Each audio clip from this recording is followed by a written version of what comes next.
భూపాలపల్లిలో కాసేపు ఉద్రిక్తత ఏర్పడింది. సింగరేణి బాయిబాటలో భాగంగా కేటీకే 5 ఇంక్లైన్ గనికి కవిత వెళ్లారు. అయితే గని లోపలికి రాకుండా పోలీసులు అడ్డుకున్నారు.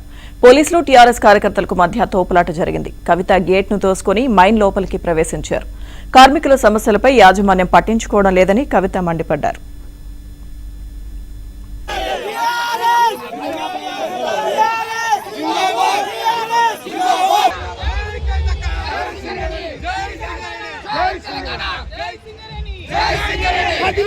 కవిత